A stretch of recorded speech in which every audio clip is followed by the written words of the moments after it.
France Info, édition spéciale. En compagnie de nos invités, dont Alexis Corbière, porte-parole de Jean-Luc Mélenchon, qui s'est déclaré dans la course à la présidentielle 2017, pas plus tard qu'hier. Comment est-ce que vous avez... qu'est-ce que vous retenez, vous, de cet entretien de François Hollande ? La continuité de la politique qu'il mène depuis 2012, en cohérence, je dirais, avec le gouvernement qui a été proposé aujourd'hui. Ça continue. Et je crois Il y a quand même une forme d'ouverture dans le gouvernement aujourd'hui. Je n'appellerai pas ça comme ça. Je crois que vous l'avez bien pointé. Plus qu'un remaniement concernant les gens que vous évoquez, je pense à Emmanuel Cos. C'est une forme de reniement, en vérité. C'est quand même singulier. C'est une forme de débauchage. Ça n'élargit rien. Je pense notamment ce soir aux militants d'Europe Écologie Les Verts qui doivent être fort déçus. Une fois de plus, François Hollande a démontré une grande capacité de manipulation. C'est pourquoi nous voulons ouvrir avec Jean-Luc Mélenchon une autre voie. C'est ce que vous avez évoqué hier soir. Le fait qu'assez clairement, François Hollande sera candidat à l'occasion de l'élection de 2017. Et je crois que le peuple attend ceux qui s'abstiennent. Vous savez, c'est ça que nous voulons, à qui nous voulons offrir cette voie. Ils ont le droit d'être représentés, ceux qui veulent une autre politique et qui ne sont pas nécessairement enfermés. Le peuple, un référendum local, par exemple, sur le projet d'aéroport de Notre-Dame-des-Landes. Vous savez, nous, on est pour un référendum, notamment sur le traité transatlantique, le TAFTA, qui concerne tous les Français. Nous le réclamons, nous n'y avons pas droit. Nous avions en 2005, sur les questions européennes qui sont si importantes, de remporter un référendum. Et M. Hollande, lui, s'est assis sur les conclusions de ce référendum. Donc, on va voir, concernant ce référendum, le périmètre aussi. Parce que ces grands projets inutiles, ce ne sont pas des questions locales, c'est des questions qui concernent l'ensemble de nos concitoyens. Donc, on va voir, vous allez sans aucun doute découvrir que sitôt qu'on va rentrer dans le détail du périmètre de qui vote exactement, que cette proposition prétendument démocratique est en réalité une question, une esquive. Et puis c'est quoi l'opinion de François Hollande sur ce référendum et celle du gouvernement ? Là encore, bon, mais revenons à l'essentiel. Je veux profiter de ce micro pour dire que je crois qu'on a vu ce soir que François Hollande continue, c'est assez cohérent, mais il y a une forte attente populaire dans ce pays pour plus de justice, que les inégalités soient combattues. C'est ce que nous proposons avec Jean-Luc Mélenchon. Notamment, j'invite chacun à aller sur le site jlm2017.fr. C'est une manière d'agir et pas subir quand on a comme moi la fibre sociale et qu'on n'a pas envie d'être enfermé dans c'est soit le candidat de droite, soit l'extrême droite, soit M. Hollande qui continue la même chose. France Info, édition spéciale.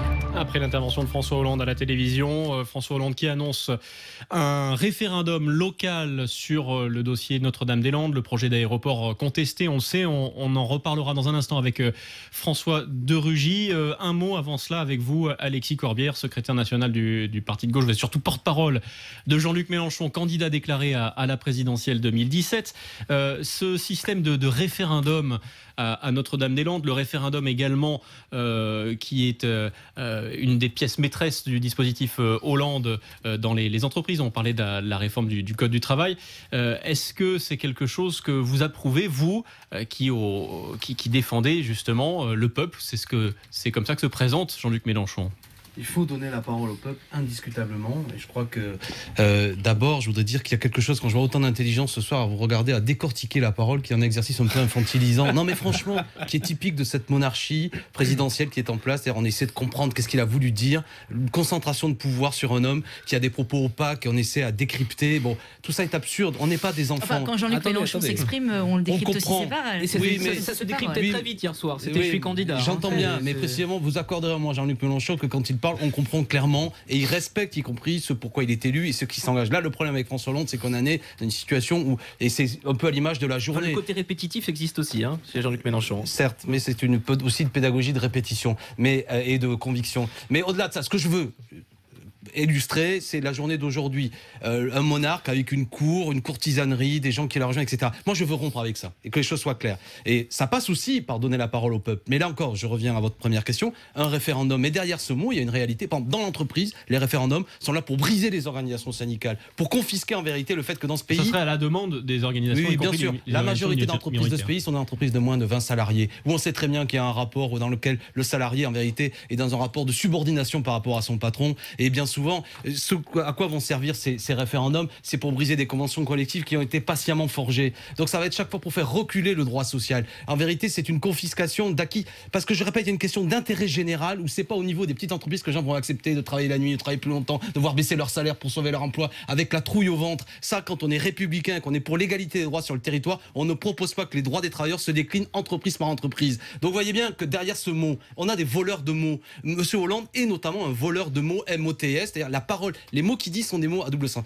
Moi, je veux redonner en plus la parole au peuple. Je termine là-dessus. 6e République, Assemblée constituante. Refondons-nous comme peuple et arrêtons cette concentration là encore de responsabilité. Je reviens sur M. Hollande, où des gens aussi intelligents que vous passent maintenant leur temps à dire qu'est-ce qu'il a voulu dire, est-ce que tu crois pas, etc. Moi, c'est un peu paradoxal pour quelqu'un qui défend un candidat qui se déclare sans consulter ses alliés et qui estime qu'il va partir en solo à la présidentielle en squeezant complètement la primaire à gauche. Tu leur as proposé hier soir sa candidature, à eux maintenant de dire ce qu'ils en pensent, il n'y a pas de problème. Mais là, il est quand même parfaitement dans les clous de la 5e République et de la présidentialisation à outrance, Jean-Luc Mélenchon. Sinon, il se dirait et finalement... Pourquoi présidentialisation à outrance? Il propose sa candidature que tous ceux qui le jugent utile, et d'ailleurs, à l'heure où je vous parle, il y a plus de 1000 clics par heure sur le site Jean-Luc JLM 2017.fr. Merci de me donner l'occasion. Non mais je veux dire, voilà, c'est ça qu'il faut vérifier. Non mais attendez, je vais vous parler clairement. Jean-Luc Mélenchon et ce que nous faisons, on va pas demander l'autorisation à tel ou tel texte nous, s'il vous plaît. On parlait des annonces autour de Notre-Dame-des-Landes. La primaire à gauche a été également évoquée. Alexis Corbière, François Hollande refuse de se prononcer sur cette primaire à gauche. Inutile, dit-il, de se représenter sans résultat. Il est crédible pour vous, le chef de l'État, là ? À quel sujet ? Est-ce que vous pensez qu'il va se représenter ? Est-ce que vous pensez qu'il faut qu'il sorte un moment de cette ambiguïté-là ?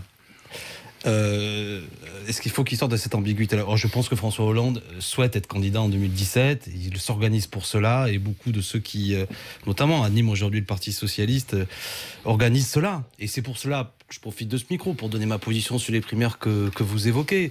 C'est que je crois qu'elles sont un étouffoir en vérité. C'est des primaires muselières pour faire en sorte, comme l'a évoqué tout à l'heure Gaël Brustier, partant du principe que la gauche ne serait que cette... Je n'ai pas l'air très d'accord avec vous. Non, mais je n'utilise pas tout ce qu'il dit, mais il a évoqué tout à l'heure que la gauche ne serait que cet espace de 30%, donc il faut empêcher toute candidature et forcer un peu tout le monde à se rallier derrière François Hollande. D'ailleurs, Jean-Christophe Cambadélis, premier secrétaire, a dit que s'il y avait une primaire et que le Parti socialiste y allait, le seul candidat socialiste, ce serait François Hollande. Donc, en quelque sorte, les socialistes fondeurs seraient obligés de se rallier derrière François Hollande. À cela, ce que nous proposons à Jean-Luc Mélenchon, c'est de parler au plus grand nombre, aux abstentionnistes, à ceux qui ne se définissent même pas de gauche ou de droite, tous ceux qui constituent, vous savez, la grande majorité de nos concitoyens. Il y a quelques études qui démontrent avec le risque d'appauvrir les voix de gauche au premier tour. Avec le risque d'enrichir une grande force populaire qui demande une autre politique. Moi, je ne m'enferme pas dans ce raisonnement. Non, mais je vous le dis, parce que si on s'enferme dans ce raisonnement et qu'on pense qu'aujourd'hui, il n'y a que 30% de gens auxquels il faut s'adresser, on a perdu. Aux dernières élections, et c'est assez peu commenté, la moitié de nos concitoyens ne vont plus voter. Beaucoup d'études, 70% de nos concitoyens ne veulent ni de Hollande, ni de Sarkozy, ni de Madame Le Pen. Vous avez 35% des gens, je vous donne des chiffres, qui ne se définissent ni de droite ni de gauche.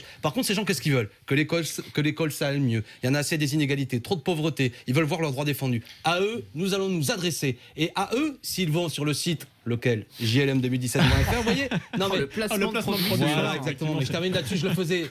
Non mais je ne veux pas, moi, m'enfermer en s'adressant uniquement aux partis politiques et à ceux qui, d'ores et déjà, je m'adresse au plus grand nombre. Et vous savez, on peut bousculer. C'est ça qui va être formidable en 2017. Que le peuple s'en mêle. On va vous libérer, Alexis Corbière. Merci d'être passé par le studio de France Info. Merci, vous êtes le porte-parole de Jean-Luc Mélenchon. Merci d'être passé par chez nous.